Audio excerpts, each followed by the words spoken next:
Hey everybody, this is Jim Zub from Skull Kickers, and this is the Fanboy Factor.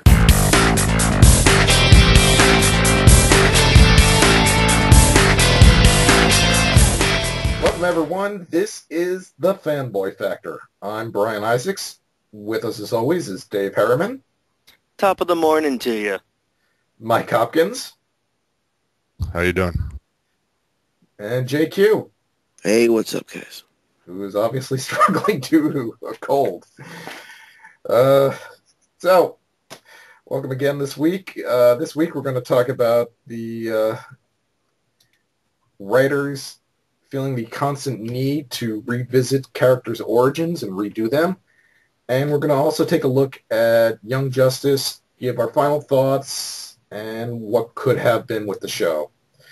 So first up, DC Comics announced last week that current Batman writer Scott Snyder will be writing Batman Year Zero. Snyder claims this it's not a retelling of Batman's origin, but more on how he became to be in the New 52. Bottom line, this is another retcon. It's just rehashing Batman's origins and throwing new pieces in. This isn't the first time, nor will it be the last time this happens to a character. New writers come in, revisit the characters, and rewrite the character's history. Sometimes good, sometimes bad. So why can't writers just use what's in place and move past the retelling of the origin story? My opinion is if it's not broke, don't fix it. They had a chance to integrate Batman to the New 52 when the New 52 came about. The problem I have with this is they kept Batman similar from pre-Flashpoint. They Right. changed his costume. They changed his look a little bit, made him a little younger, but most of the story stayed the same. There was nothing that was different. They had this chance. And now, a year later, they finished what they were going to do, and now they're going to do this. It's, in my opinion, silly. I don't agree with it, but I'm not making the decisions over at DC Warner. No, and what's even more infuriating about it is there was another interview on one of the websites with Snyder about this, and he acknowledges the fact that Batman's been doing it for 5 years. There's been 5 Robins, but he's not even going to touch that.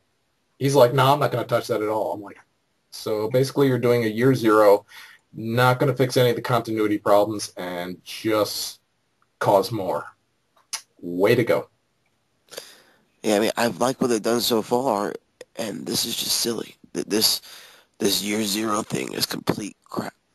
Like I Well, said, could it be a kick in the butt to the other guy because he got rid of the Robin? Morrison? Yeah, Morrison.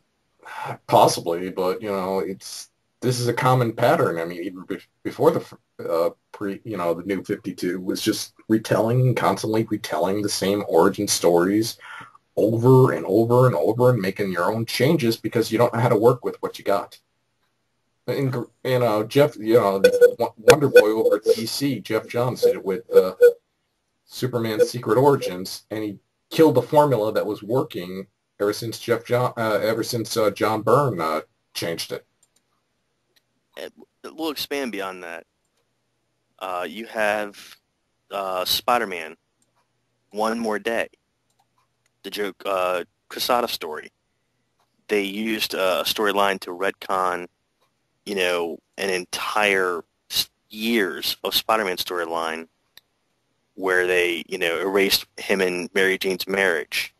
And there you have one of the most popular couples that have ever been around in history of comic books, and you've kind of killed it. You've killed that storyline now, and now we're going back to it. Now you're going back to these characters dating again and possibly getting together because the fans have said they wanted it. So is it due to a lack of originality that these writers do not know how to handle the current situation these characters are in? It could be, but in a case like that, the current writer on the book had no problem. When One More Day came out, JSM, he had no issue with writing them as a couple. He liked them as a couple. It was the Think Trust that was Quesada, who thought that, readers don't want to see, Parker married. Well, you got a writer who's being a well-respected writer being forced into writing a story he doesn't want to write. And, and now the fans are just like, yeah, we want him back. We never wanted him broke up in the first damn place. I mean, is there any other couple out there? I mean, other than Sue and Reed Richards, what other comic book couple have stayed together through thick and thin? Because, I mean, they've even taken Lois Lane and Weir from Superman at this point. So, I mean, who's left out there that have been together, like, for years and have stayed together? No one. The only other longest couple was probably Scott and Jean, but they killed her off more than once. Well, and look what what about Scarlet Witch and Vision? Vision, yeah.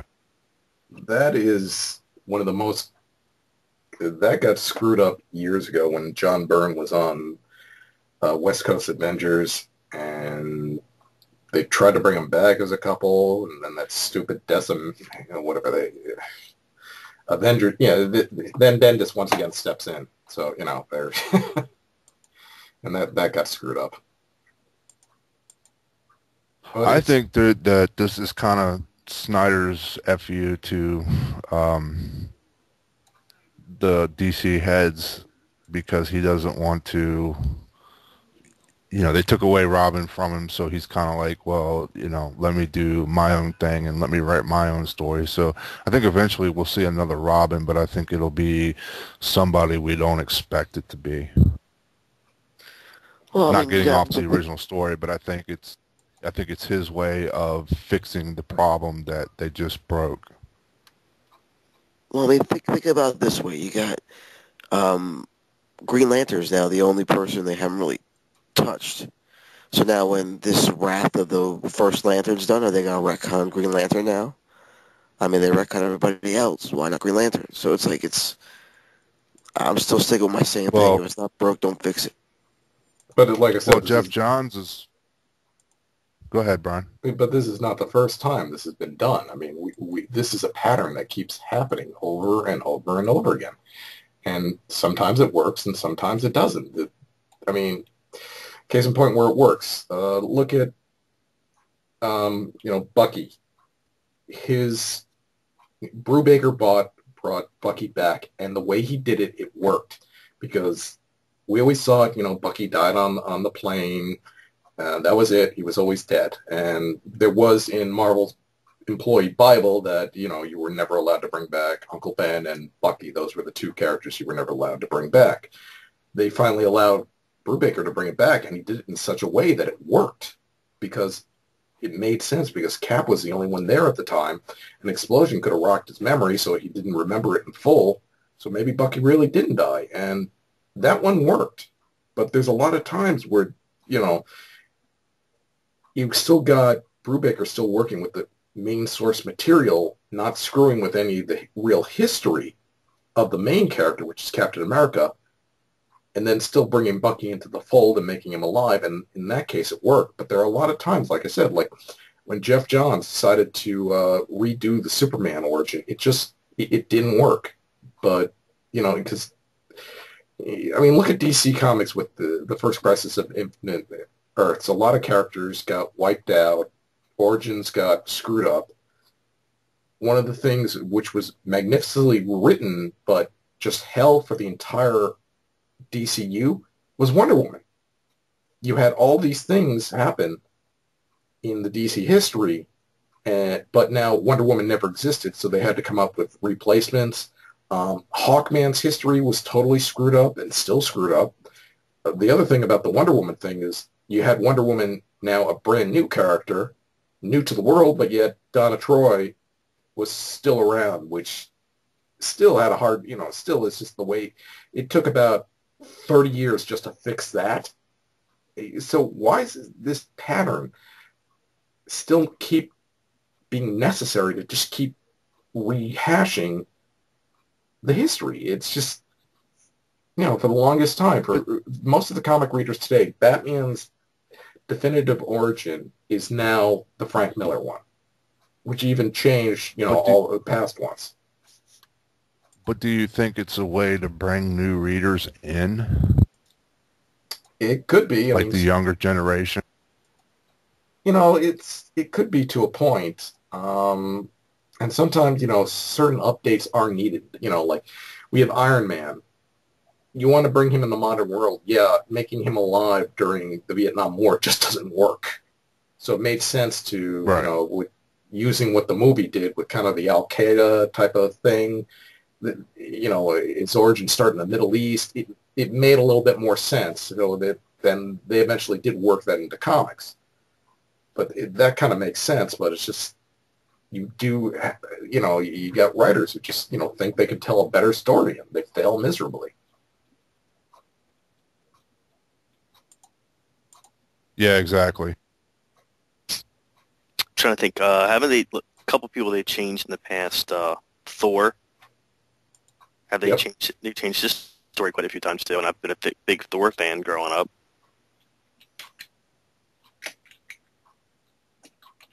I know, Thor's another one they've screwed a lot with. Like Mike was, mentioned earlier, the Vision, his origin was kind of a little screwy for the longest time. And first he's like the reworked original Human Torch, and then that all got screwed up. So it took somebody like Buswick to try and explain that one, and still, it's as good as a writer Buswick is not that great of an explanation. Yeah, it's just kind of all over the place and what these guys do and how they have to change it. But I think a lot of it is just they want to drum up new readers and bring new people in. And sometimes it's refreshing to have a nice, different take, just like with the Joker and some of the other stories that have been told, to have a nice, different take on it compared to what we used to have, as this, because I honestly, I'm not a comic book guy, so I don't know some of the origins of some of these characters and who wrote who and stuff like that. So I can never remember Grant Morrison's name because I'm not that deep into it. Like, I'm not the professor. That's your title.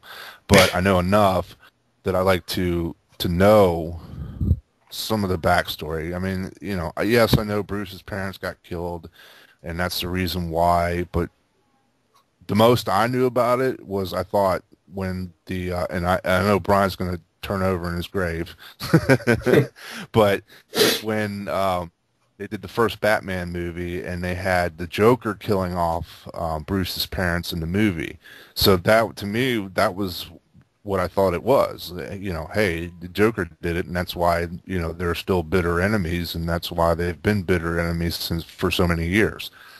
Little did I know that's not what happened. But it just happens that way. I don't know. Snyder really wanted to impress me. If Snyder really wanted to impress me, do a definitive Joker origin. There's a way to really impress me. Don't rehash Batman's origin once again. Let's see him do, let's DC put their foot down and say, yes, this is Joker's origin. This is it. I would love to see a Joker origin. Something I mentioned the last podcast we had is that Batman was about to say who the Joker really was. And of course it ended on a cliffhanger with the Joker falling, and we never really got that answer. That could have been a great lead-in to a Joker story, revealing Joker's past history, and what he did. It was a great lead-in right there. You had a great opening to make even a miniseries or something within the Batman comic books that would have really worked real well if they would have taken the time to expand upon it. But now we're just left with this open hole that was hinted upon, we're teased, but it will probably never get filled. No, it never will. It's just, For all, Batman being the world's greatest detective, he can't figure out who the Joker is. Yeah, I'm going to buy that one. Nobody can figure this out. I find that hard to believe. This pattern is just ridiculous already. It's a good writer can take the material that's presented and do something with it. They can work around it, but a bad writer, they have to redo it so it works for them. That's how personally I feel. Like Jason said, if it ain't broke, don't fix it. That's pretty much it. This generation, their definitive Batman origin is Batman Year One. I got no problem with that. I say keep it.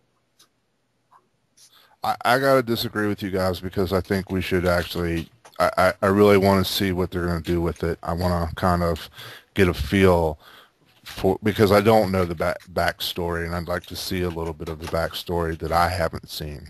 So, you comic guys, I understand your qualms on it, but for somebody like me, it's a refreshing change to see something different coming in.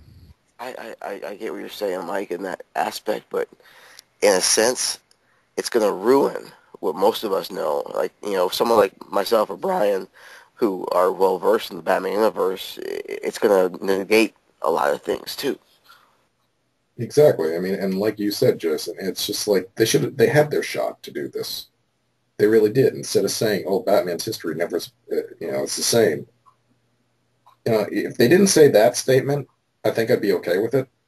But if they were so friggin' adamant about Batman's history not being touched at all, and they were so adamant about this is Batman, nothing's changed to Batman, and now they're saying, oh yeah, there have been some things that have changed. Get out of here. Get real. Brian's turning over in his grave already. And honestly, unfortunately, and I have to say this is unfortunate, you're right, Brian, it's a pattern. It's a pattern we've seen many, many times. We've seen it done with so many characters, with our favorite characters, especially when there's been absolutely no need to do it either. And unfortunately, we're probably not going to see the end of it. We're probably going to see this again. As characters wax and wane in popularity, we're going to see more and more origins retconned, more and more histories retconned, and different things added and taken away that just don't make any sense. It's just, it needs to be done right. It really does. I mean, that's why I keep going back to Brubaker. It's just like, he really did a great job, with the entire, bringing Bucky back and, making it so it didn't screw up Cap's origin at all. It was a solid story. It really was. And, and then you have somebody like, here's another time. It's just like,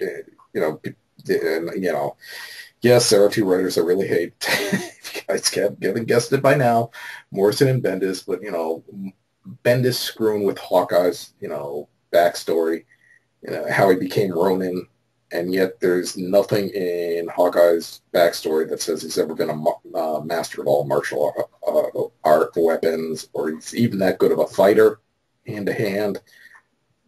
And then, Bendis tries to retcon it, and he won't admit it's a retcon, and that got annoying. I mean, it's just, if you're reading, the new Hawkeye book, he's getting his ass kicked left and right by the miners guys. It's not even funny.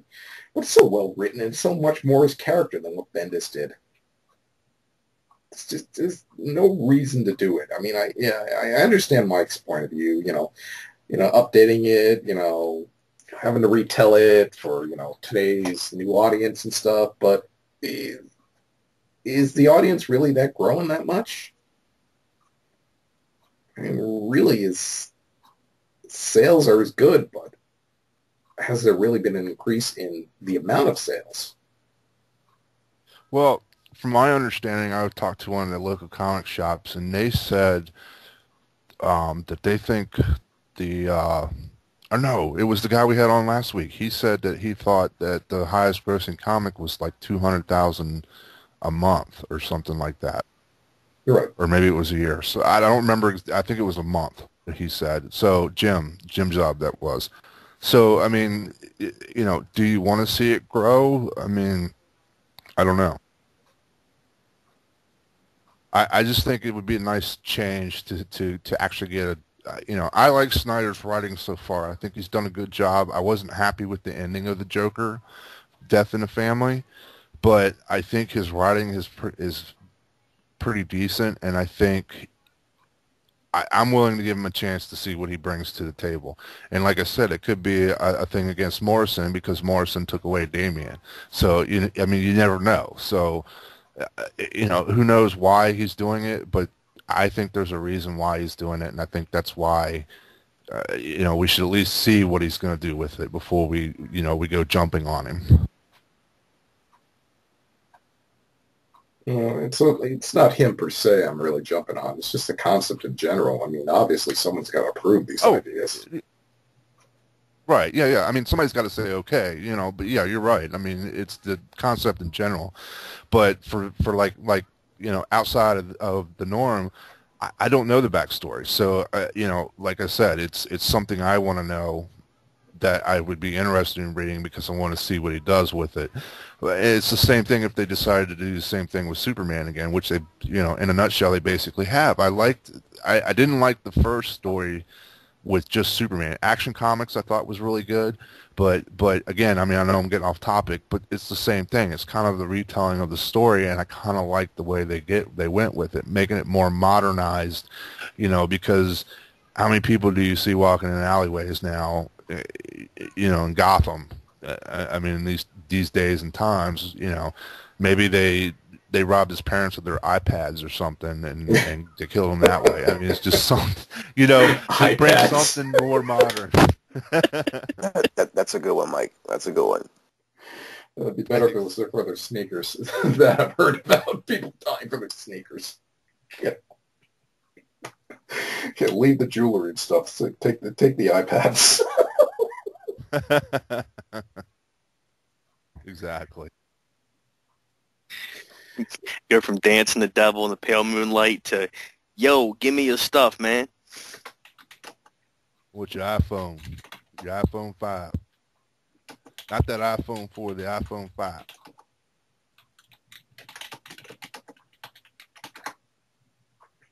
I mean, that's just the iPad. Oh my God. But, this is going to be, like you said, Mike, I get updating it for, the new audience, but it's just like, are the changes really necessary all the time? I mean, there's a subtle way to do it, and then there's a not subtle way to do it.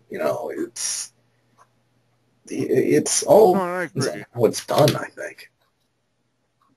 Exactly, and that's the whole thing. I just think that sometimes you need that change. Sometimes you need to add something to it. And I mean, granted, it's you're retelling the old story in a new way, and I understand that point. Sometimes you're repeating yourself, but it's no different than them killing off the character and then bringing them back. You have to tell a story of how they came back. So you're basically bringing the same character back that you killed like 2 months ago, and it's a rinse and repeat cycle.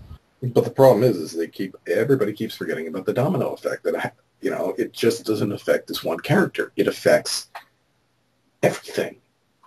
I mean, going back to my point about the redoing of Iron Man's origin. Yeah, that's great and all, but now you got Black Widow's origin all screwed up because she was a commie.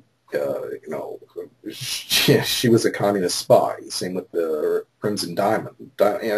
Look at 90% of Iron Man's original foes were all, communist villains. It doesn't work.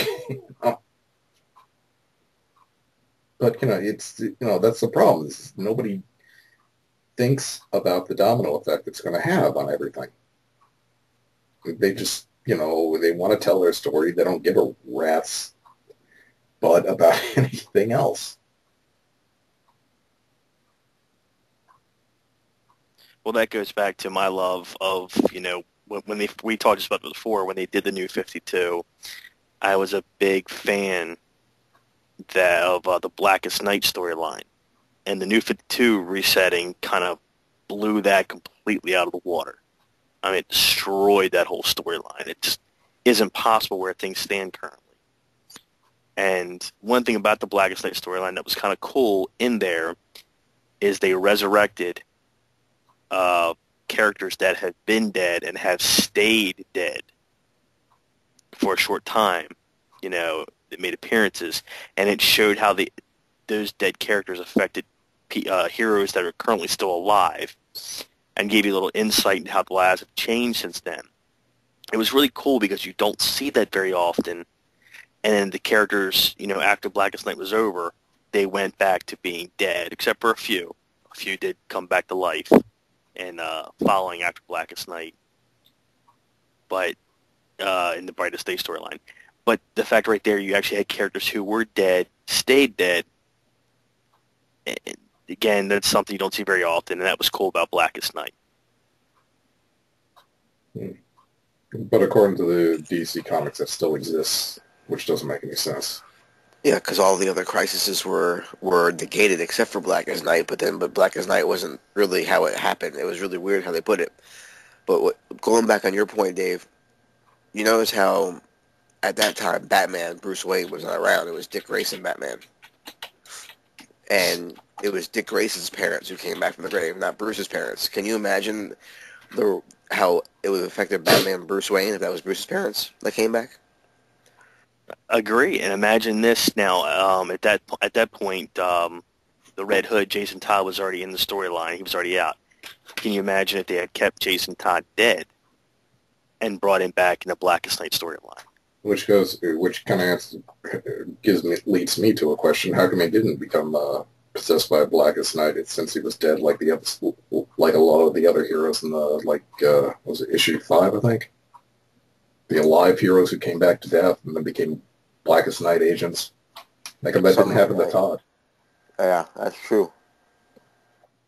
I mean, I don't even remember. They had of all people, Animal Man. I was like, really? He's such a minor. You're going to include him and forget about Jason Todd. Okay. It's your world, Jeff. I just live in it. But, this pattern is never going to stop. It's not. If they feel they can milk it for all it's worth, they will. Yeah, that's pretty much the bottom line. Sure. Now on that same lines, going back to Damian being killed off, Jason Todd was brought back with the Lazarus Pits. Can we see Damian, especially with his connection to Ra's al Ghul and Talia, being brought back? And then you've got him back. People don't stay dead for long. But you gotta remember, Damian is basically a clone, in a sense. That Big Ubu is a Damian clone. It's Damian advanced growth. So you gotta think of it was Damian the original? And everything else, I mean, that's a hidden question there that we haven't been answered. And if you've been reading with the story, back when, I can't remember, it was pre-Flashpoint, I think, where there was a guy called the Caretaker who was trying to show Damian some things, but it turns out that Caretaker was another version of Joker. Well, Caretaker basically snaps Damian's vertebrae somewhere. Well, you see him with Talia getting a new backbone from a vat of something. It was really a really weird scene where there was a bunch of embryos in a room and see Damian on an operating table getting a new backbone, basically. But that doesn't mean he can't be brought back to life by the Lazarus Pit. And see, again, this was something I didn't know. I didn't know that Damian was even Batman's son until Jason said something one day. So, I mean, again, these are stories, I've started picking up with New 52. That's what got me back into comics, and I started reading those stories then, but I didn't get every comic book out there. So I didn't realize Damian really existed until Death of the Family. And then that's when I figured it out, and that's when we found out that he, is Batman's son. So, spoiler alert, if nobody knew that. But so, I mean, I mean, we could sit here and argue points all day long about, how this one screwed this one up. I looking forward to it. I think it might be a good thing. I think it might help, settle some things as long as they stay away from Nolan's stories and it is actually something more than than what Nolan told, what Miller told. I think it could be good. It's possible. It's definitely possible. Well, moving on. Well, this past Saturday marked the series finale of Young Justice. A lot of people have said about this. Since its original airing, Young Justice has garnered both critical acclaim for its originality as well as its mature and complex storylines. But despite how well the show was doing, Cartoon Network decided to cancel Young Justice, citing that they always planned on only running it for 2 seasons and then putting new shows into the DC Nation block. The problem is there are now conflicting reports that the true reason Young Justice was canceled was due to a lack of merchandise. But instead of complaining about that today, which we've done in the past many times, we just want to take a look back at how great this show was and discuss what could have been if Young Justice had been allowed to continue. Now, if you haven't noticed it, Young Justice was definitely a love of labor from the creators. Especially the Teen Titans, and not just the modern Teen Titans. We're talking about the early Teen Titans, all the way back to 70s. So, and there was such a love in this show. Just some of the episodes. Episode 19, Misplaced, was the retelling of JLA World Without Grown-Ups, which was technically considered the first Young Justice comic book. It was also done in the JLU episode Kid Stuff. Episode 20, Cold Hearted, where Wally West had to run across the country to save a girl. And Vandal Savage was trying to stop him. Same thing happened in Flash 1 when Wally, as an adult, first took up the mantle as a Flash. And, episode 30, Salvage, which was a kind of a watered-down version of the famous Green Arrow, Green Lantern story, Snowburst and Fly, with Speedy, or Red Arrow, as you want to call him, on drugs. They did a much tamer version of it, but pretty much was the essential of the story was there. And, you got the original Titans. You got Mal Duncan becoming the Guardian, which I thought was really great because they did that back in the 70s. Bumblebee, Mr. Twister, which is the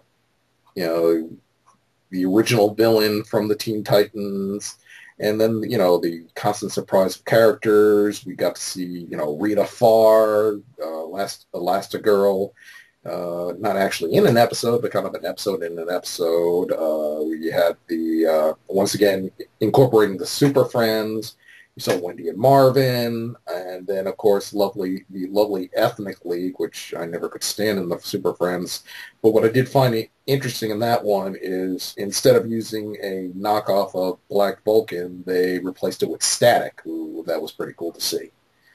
I mean, how can you not love this cartoon? I tell you what, I was brought to tears, and I know people are laughing at me about it, but I mean, when I sat there and watched it Saturday, and I kind of knew what was going to happen once they started running the Speed Force. I'm sitting there going, "Oh, they're going to do it." I didn't think it was going to be Wally. I thought it was going to be Barry.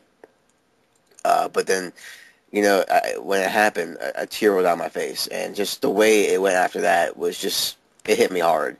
I became emotionally invested in the show a long time ago, and that's a tribute to good writing. The animation was on point every episode. Like Brian stated, all those episodes had significant meaning to its comic counterpart in some way, shape, or form. And without being said anything different, it was a labor of love, and the fans spoke.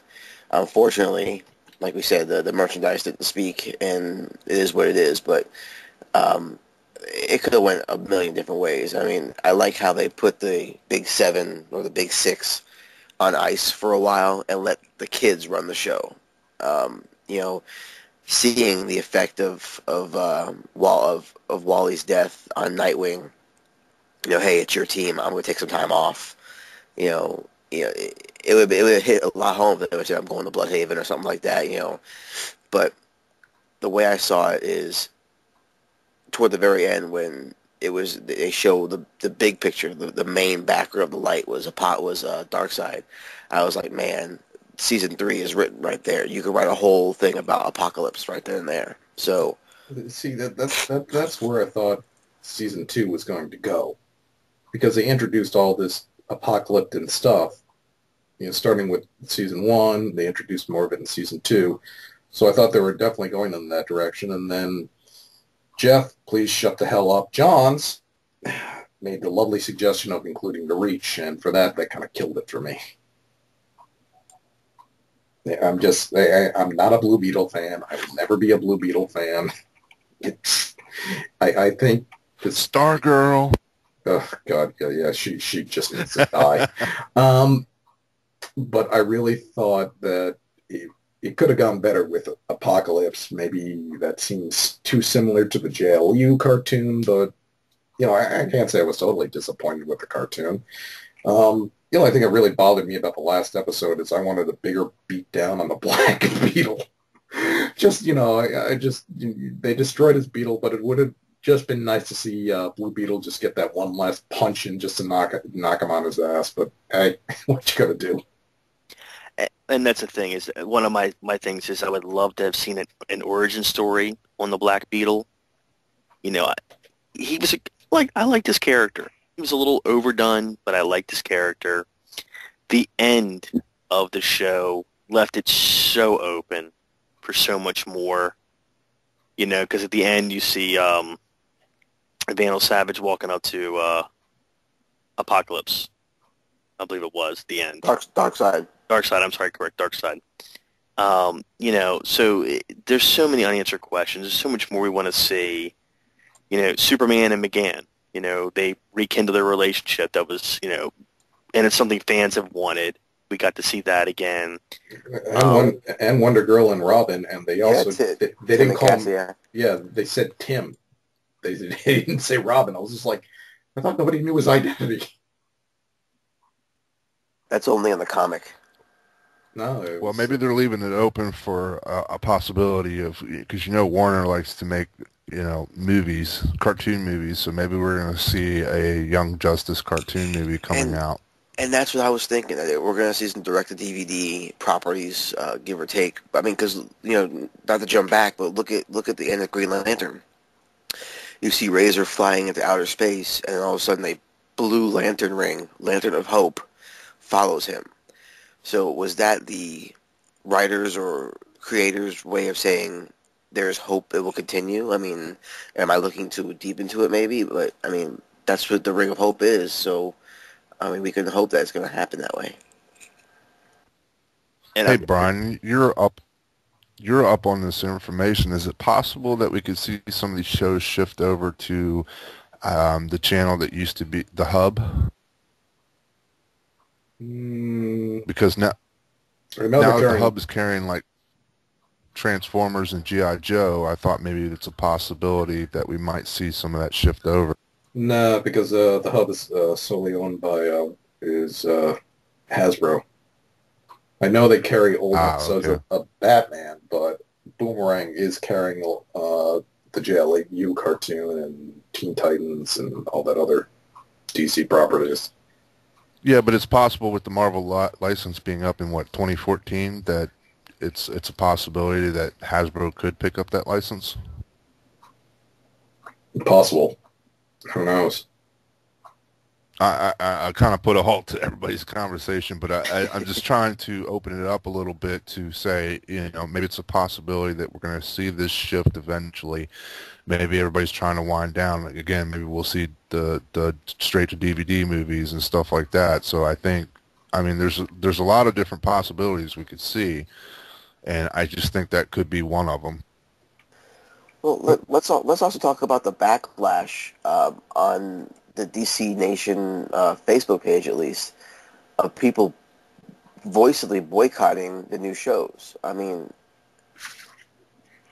was reading some of these comments, and I'm going, wow, people aren't happy about this. I mean, do you think their minds might be changed after they see Beware the Batman? I think it's possible, but what also doesn't make any sense is they're releasing Teen Titans Go early. It's coming out next month on a Tuesday. It's going to be Tuesday nights, which doesn't make any sense to begin with. Was this going to be reruns from? No, this is all new. Previous? Oh, this is all new. Okay. This is all new. This isn't the shorts. This is Teen Titans new with what they call that big head style. It's called chibi. Super deformed. Yeah, that's the American version of it. Yeah, super deformed or chibi is what it's called, and it's I was not a fan of I just had my Teen Titans cartoon just ended. That's how I feel. I was never a fan of that pseudo anime piece of crap to begin with. It was too silly for my taste. But they tried that first one with the Red X and the Slade Wilson. I mean, it was kind of dark for a kid's cartoon. I mean, yeah, they threw the Beast Boy big head stuff in there, but I mean, that whole thing about is this Robin Dick Grayson or is it Tim? Who Robin is this? And they finally announced it in that one episode that it was Robin. It was Dick Grayson, Robin. But I mean, that one where they went to the future where he was Nightwing and Beast Boy was old, Cyborg was running off a car battery. I mean, there were some good shows in there. I like my Starfire as a slut. Not a pretty girl, a slut. Thank you very much. I concur on that one too. I mean, and that's because of that, you got all that entire stupid ass backlash from the Red Hood book, because every idiot and their mother was just like, "Oh, this is not the way Starfire is supposed to be." Yeah, because you're watching the cartoon, you morons. Read the original 80s comic book. She was a sexual being back then. They just upped her dial a little for 2012. Thank you. Well, and Raven being a bad guy in the original Teen Titans cartoon, I mean, do you think there's something they're going to revisit? This one, it doesn't seem like it's going to be. It seems very, very kid-friendly. I get the feeling the target audience is the same target audience as Ultimate Spider-Man. It's going after the kid market. It's, that simple. And it's not, So why do these markets hate adults so much? I mean, we just don't get the love that I guess we don't drive the market as well as children do. No, because the kids need to have the toys. The kids have got to have the toys, and the parents buy the toys. The problem is adult collectors nowhere near the numbers of kids that want toys. It's an unfortunate truth, as much as we love our awesome action figures, as much as we love to, collect certain things, we don't represent the high volume that the kids do. But the Young Justice line was designed for kids in mind, but due to poor planning on Mattel's part, the lack of advertising on both DC and Mattel's part, and the piss-poor distribution that we always get from any of these action figures we want from the big box stores, killed the lines. And you can still find Aquaman in Toys R Us now. Yeah, it's just Aqualad. Aqualad, yeah, it's just there was no, the base was a nice bonus, but if you're gonna go for the kids market, you don't put that with a high price point. It's not cost effective. And then the lovely Build-A-Figure, whatever the heck it was, with the Build of Justice, the Hall of Justice, it flopped because their release schedule sucked on it. They released, 4 figures, and you needed, how many figures did you need to complete? 10 or something? Oh, they also had the Build-A-Figure Amazo, too. Yeah, that was the second wave, yeah, but that was with 2 packs, yeah. I think the Hall of Justice was 12 pieces, so it's 12 figures, I believe. Yeah, but they only released 4 at a time, which Yeah. that doesn't make any sense. That's piss poor distribution right there. And then you have toy companies. You talk about the Green Lantern line. Green Lantern animated series was even more kid friendly than Young Justice. Young Justice definitely carried a heavier storyline that's more geared toward adults, honestly. But the Green Lantern animated series was definitely enjoyable by adults and younger kids. It wasn't too overly heavy. The characters had that more cartoonish feel to them by the CGI of them doing it. But the problem we had there was because of the failure of the Green Lantern movie figures, no retailers wanted to buy into Green Lantern animated series figures, which I think they would have. We never even saw any of them made, and I think they would have done well. Yeah, they would have, but like you said, I mean, I spoke to the marketing manager Scott Nealick himself when the cartoon first came out, and that was the exact answer he told me. And he said they did mock-ups and prototypes and drawings and stuff, presented them to the stores, and they weren't interested. They felt burned by because they don't know how to buy. That this is the entertaining part is because they don't know how to buy. They blame the toy companies, the manufacturers, because they don't understand anything on how to purchase material, purchase items. See, I think the failure was in the scale. I think the scale was the failure. I mean, because look at all those Batman Dark Knight Rises quick tech things they have. There's still 3 pegs on my Walmart shelves in every Walmart I go to. I mean, I think the failure is in the type of toy. It's not a toy that people want, kids or adults. I mean, I look at that new Target wave where Brian, we always said before how Mattel's not or Warner's not embracing the New 52. Well, Target has an exclusive wave where it's like a rehash of all the Brave and the Bold figures. With an exception of Wonder Woman, who's a JLU figure. Yeah, but it's funny. It's like, and I look at these things, and even my daughter saw them, and she said, "Daddy, those are stinky." I mean, she's 4. It's, it's a rough game to play. Like you make a subpar product, nobody's going to want to buy it. It's that's the bottom line on that one. Well, but here's the other thing too. Growing up, we had Saturday morning cartoons and after school cartoons to drive sales like that. Do you see those anymore on TV? Yes, but what happened? But a lot of the I again, this is a generational thing. I grew up in an age where cartoons lasted a long.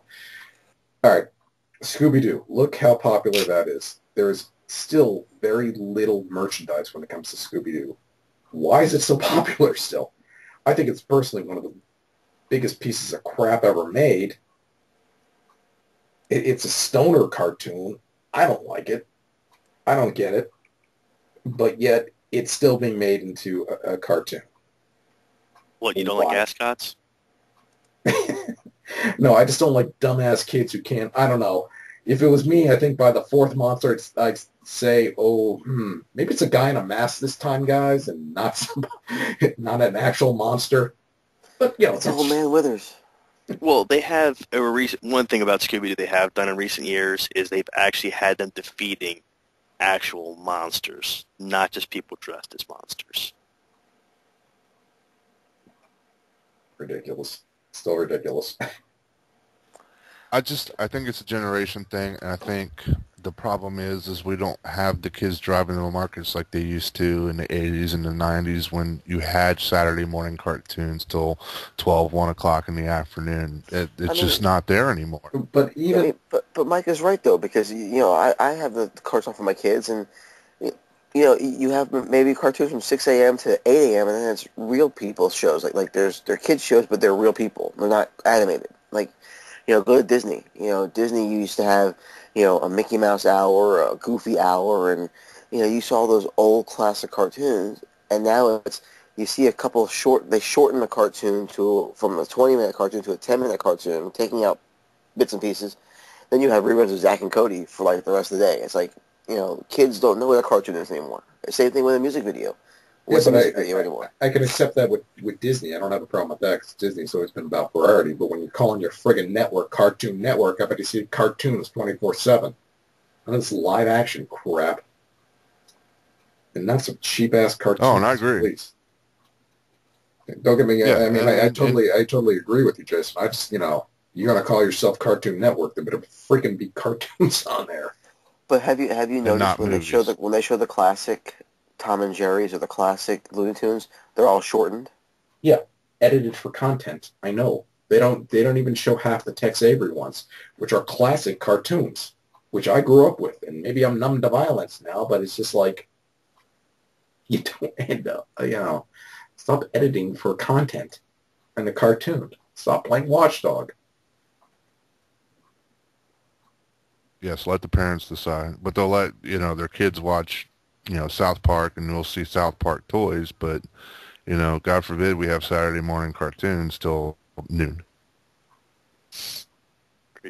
Now, what's the chances, just switching gears here a little bit, what's the chances we may see these cartoons be continued on in a comic book format? I know they already have a Green Lantern animated series comic book, if I'm correct. Which is ending. They've both ended. They've killed both comic books. DC's killed both comic books. Oh, just can't win, can we? Yeah, Young Justice Comics last issue, I think it was 25, I think it was. Mm-hmm. Well, I knew the Young Justice comic book was out there, but didn't the comic book not follow the same continuity as the show, though? No, it did. There was also like the Gotham Batman Gotham Adventures, the Justice League Adventures. They're all monthly comics that tied into the show but didn't follow directly. I mean, some of those comics were really good. Like the Gotham Adventures were really good books to read if you like the Tim. Oh God, I'm so sick. I'm drawing a blank now. Bruce Timm. The Bruce Timm style of artwork. I mean, You're pulling that's a how mic. it was. Yeah, I'm sick. That was my excuse. Yeah, but here's the thing that doesn't make sense about the Young Justice. They're having a video game coming out called Young Justice Legacy that's going to be coming out in September. That's supposed to bridge the gap between seasons 1 and 2. Who's going to remember anything? If these boneheads would have released it in between seasons, it would have made more sense instead of sitting on with their thumbs up their ass doing nothing for it. It probably would have helped the ratings even more. Why do they even bother now with releasing this game? I just don't think it's a ratings issue. I mean, obviously people are upset about it and that it's going away. It's got to be something else, something they're not telling us, something, conspiracy theory. Well, it's not a conspiracy. Merchandise is a part of it, but the reason why is because we're talking about this is a show. Look at all the cartoons that are out there. They look like crap. They are voiced like crap. They have poor ass production quality. You have Young Justice, high production quality, hand animated, not just computer animated crap. Casted very well. Thank you to Andrea Romano, doing a lovely job as always. This is you got some big names in the cast here. You got Maggie Q, who's the Nikita doing Wonder Woman. You've got Bruce Greenwood as Batman. Danica McKellen as I think she was Megan Mars. Yeah. Yeah, it's Miguel Ferreira doing Vandal Savage. I mean, it's just these are not some no-name voice actors. Some of them are real actors. Kelly Wu doing Cheshire. It's just like these are actors who came in to do this stuff. I mean, Tim Curry, for God's sakes, as Godfrey. Tim Rocky Horror himself, Dr. Frankenfooter doing Gordon Godfrey. Of course the production value is going to be high. It's going to cost a lot. But think about how to have that star power, it has to speak volumes about the production of the show. Right. But they have no way to offset the costs. This is the problem. It was just poor planning on their part. And the sad thing is they're going to replace it with shows, you know, the Batman show and Teen Titans Go. They're going to replace it with these shows, and I guarantee you these shows probably won't do much better. Oh, let's see. Seeing after, they had to recall the entire Batman show because of first they gave Alfred guns, and then they had that shooting for Dark Knight Rises. They pulled the entire cartoon to redo. So Lord knows what it's even going to be now. Exactly, and that's my point. Is that the Batman will do okay simply because it's Batman. It'll Right. have a draw in the beginning. It's just the nature of Batman. It seems these days no network, and it's not just DC or this network. No TV series or network sticks with any show. They take a little bit of time to build that audience and get that followership, and eventually the licensing will come after that, but no show wants to invest that time. No network wants to invest the time anymore. They are all about the quick money. It's got to be a hit from the go, and if it's not, they give it no time to develop these days. It's happened with many shows that people love that are great shows, and then they're replaced with crap. And it's an unfortunate thing because we're now going to miss two great programs that both kids and adults love, but the network's just not getting enough money for what they want. Unfortunately, that's the case. Well, leave it off like that, but that's pretty much for our show, everyone. Before we go, just want to give a shout out to Beyond Comics with locations in Gettysburg and Frederick. Beyond Comic has been Maryland's premier comic book store since 1997, two-time Eisner runner-up. They offer the widest selection of comic books, graphic novels, statues and figurines, action figures, and all cool things in the region. Check them out online at beyondcomics.com. And we'll be back next week with special guest and legend Jerry Conway, the man who killed Gwen Stacy and gave us The Punisher and Firestorm. Like us on Facebook and leave a question for us to ask Jerry. For Mike, Dave, Jay, this has been the Fanboy Factor. Night all.